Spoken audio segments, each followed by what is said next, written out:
Aurel Hermansyah tak masalah dirinya disebut mirip Ivan Gunawan. Aurel Hermansyah tak keberatan disebut mirip Ivan Gunawan. Hal ini berawal dari bentuk bibir Aurel Hermansyah yang dinilai mirip dengan Ivan Gunawan.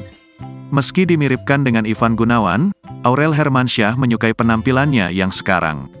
Ia suka, bagus, balas Aurel.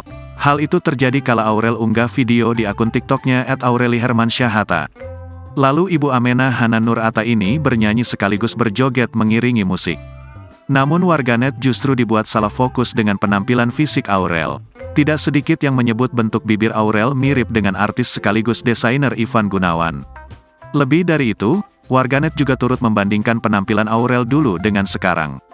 Kembaran sama Ivan Gunawan, tulis warganet. Bibirnya sama kayak Ivan Gunawan, ujar warganet lainnya. Alih-alih kesal, putri sulung Anang Hermansyah dan Krisdayanti ini malah mengaku menyukai fisiknya yang disebut mirip Ivan Gunawan. Dalam kesempatan berbeda, Aurel sempat mengeluhkan wajahnya kusam hingga beruntusan di masa kehamilan.